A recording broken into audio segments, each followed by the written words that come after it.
So here's a video of me up in North Yorkshire somewhere trying to make a video, and this is how it sounds.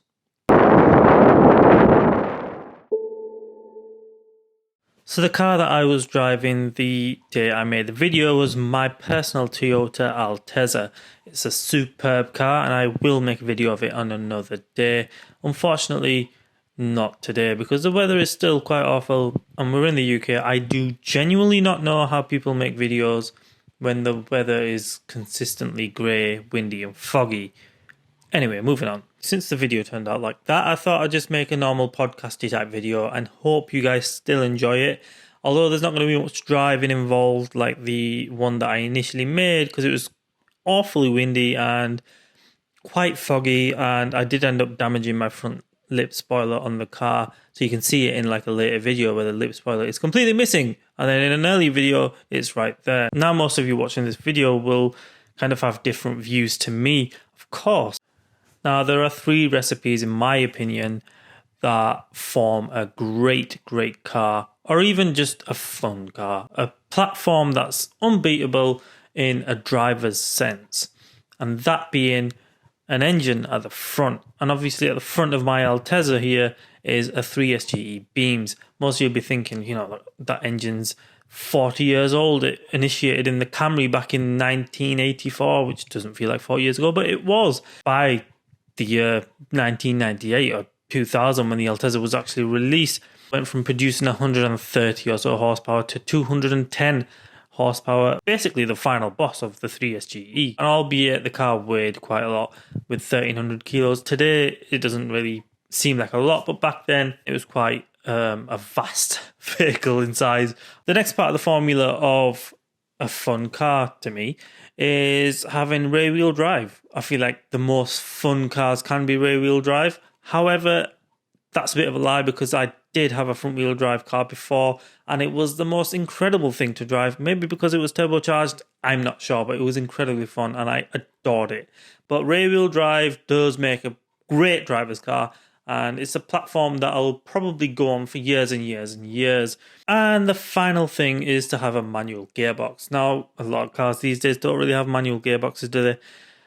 This car comes with a 6-speed manual. It goes forwards and backwards. Anyway, we're talking about GR. I don't want to get carried away. We are talking about GR, Gazoo Racing. Now, back in the early 2000s, most of you'll know that Japanese manufacturers were kind of building weird shaped vehicles. And they were in the form of minivans. And these minivans, you know, you had the Alphard, you had the El Grande by Nissan, and European manufacturers were doing the same. They had the Touran and the Ford Galaxy and whatever else silly little family box was produced back then. And as great as they may have been, not to me, they were pretty much like an household item. Like it was just a toaster essentially on wheels, something that I'd take from A to B, quite mundane, quite boring, something that a guy like me, even at my old ripen age of 28 years old, would just not want to be seen in. And although, you know, Vauxhall made a VXR version of their little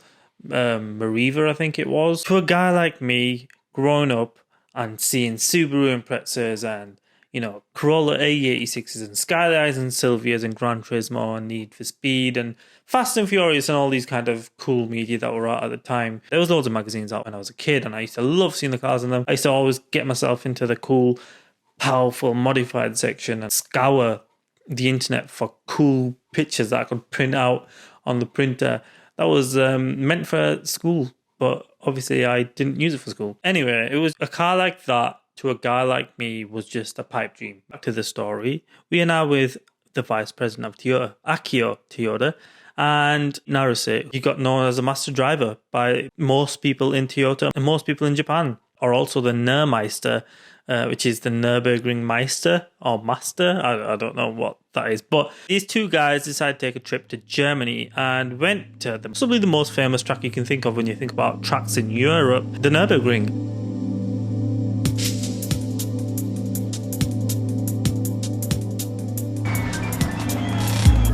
A warm welcome to the Nürburgring for the 35th ADAC Zurich 24 Hours race. Akio, the vice president, he actually never taken any part in motorsport whatsoever before this. Naruse, when he first met him, was telling him, how can someone like you at the top of Toyota essentially have no experience of basics of driving? You just don't understand, but you're at the top, and how does that make any sense? He then offered Akio, I'll teach you how to drive. Anyway, you'd think that Toyota would actually sponsor these two guys over in the Nürburgring, but they did not. They were like, look, Akio and Naruse, unfortunately, you guys will not be able to put any Toyota stickers on this car. You will have to sponsor yourself. So at the time, Gazoo, Akio was also the president of Gazoo, which was just a blog at the time, and they decided to cover the car in Gazoo livery. And here's pictures of the car in Gazoo livery. It looks absolutely badass. I love the front bumper. I wish I had that front bumper on mine, but I don't.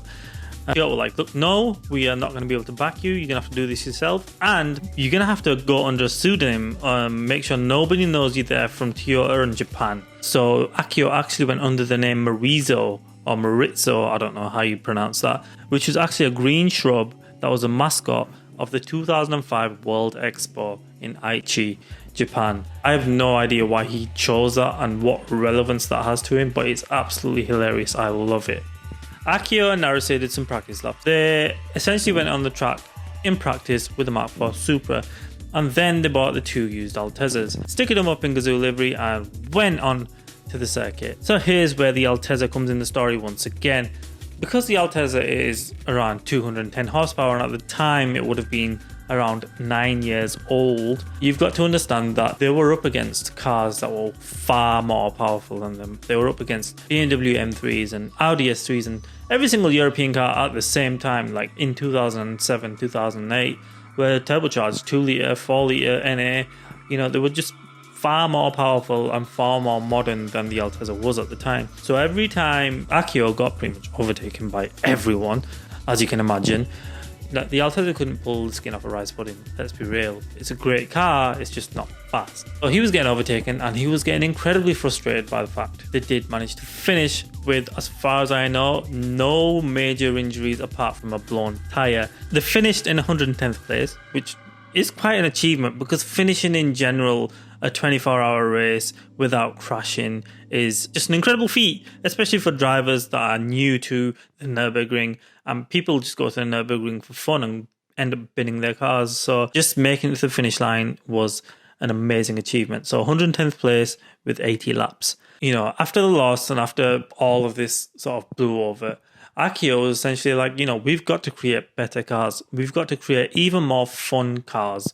And that's when GR was essentially, seed that was sown into Akio's head. It sprouted out Gazoo Racing as a whole. So only a mere 3 years later, Akio's vision started materializing in the form of the FT86. And I'm sure every single car guy remembers what the FT86, it was like a red render and it looked so cool. Obviously that evolved into the GT86, which is a fantastic little car, and I'd love to get one and see what they're like. I can't imagine it much different to my Altezza, just a bit more modern. And then 2 years following, the GT86 became Toyota's magnum opus, the LFA. Or you could say it was due to the losses they made in 2007 in the amazing Altezza that Toyota started thinking about drivers. True drivers, the ones that want a car that isn't just dull, but can perform as a family car and a sports car at the same time. A car that'll make you feel a bit fuzzy on the inside when you rev it out on the B roads, on the twisties, on the toge, or on the highways. So Toyota started to create these fantastic cars to stir the souls of us guys, us petrol heads, us people that eat, sleep, and think about nothing but cars. A weird obsession to most, but not to us. And the fact that Toyota has created a niche for people like us is just fantastic. It's such an amazing thing. Now here we are in 2024. Since the turn of the 2010s, we've been blessed with modern cars that hold traditional formulas, and that's something we can genuinely see with GR. For example, the GT86, also now the GR86. We actually The fact that we have a new version of the GT86 is fantastic. Another front engine, rear wheel drive, manual car. I think it comes with an automatic box, but we don't care about that one. It's got a 2.4 litre, so it's a little more torquey, and it's something that car really needed. Now, we've got this car, the GR86, inspired by the amazing AE86 of the 80s, which inspired a whole load of new car enthusiasts coming from Initial D. And I'm sure everyone who's watching this has seen at least one Best Motoring or Hot Version video. Now we have the new GR Supra, absolutely stunning GT car, reminiscent of the old iconic Toyota Supra of the 90s. And I know a lot of people are like, it's just a BMW, it's just a Z4. I don't care. The fact that it's been given to us is absolutely superb. And finally we have the GR Yaris. You look at this car and it's like a little pitbull. It genuinely gives pitbull vibes. It's short wheelbase, it's got a stance so wide, it's got the amazing little turbochargers that chirp every time you shift gears, because it's also manual, by the way, and also four-wheel drive. So there's that WRC heritage come back into Toyota from the Celica GT4 in the 90s, and that's a car I genuinely miss, a car that I think has the most character out of most of the WRC cars in that class. The Subaru and Evo were cool, but the GT4 just looked sick. So you could say that Toyota were once known as a manufacturer that lacked any sort of excitement, and especially in the mid 2000s, you know, we didn't really have anything after the MR2 Roadster. There was nothing in motorsport, there was nothing cool about Toyota. They were producing Yarises, they were producing Aurises, Corollas and Priuses and whatever was in between that. Then turned around 2010 and we got some really fantastic bits. GR came around, and now we think of Toyota as a brand that's pushing the boundaries for people that are chasing driving pleasure. All these little sections that they've brought to us, the four-wheel drive, the GT car and the little sports car, it's just absolutely amazing. They have given us the perfect three-car garage. If they brought out a GR Land Cruiser, you can imagine everyone would switch out their Audis and BMWs and buy a GR garage. And then we have the Altezza owners, who should be incredibly proud at the fact that their car marked a point in Toyota's revival to developing some thrilling cars for us. I mean, the Altezza, although it did lose, is a fantastic base. It drives great, sounds amazing. Even today, I look at this car and I just think it looks fantastic. I actually took a picture next to a C-Class of the same year. I think it was like 4 years newer than mine, and the Altezza just shit on how it looks. It looks amazing compared to the C-Class. It looks fantastic compared to the E46.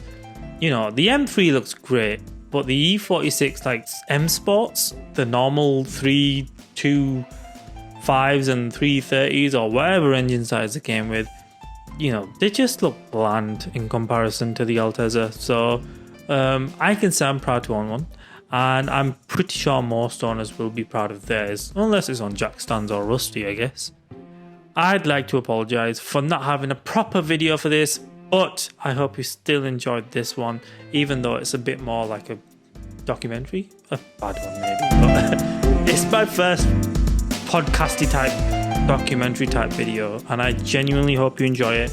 I hope you like the contents, and if you do like it, subscribe to it, comment, and don't forget to follow me on social media.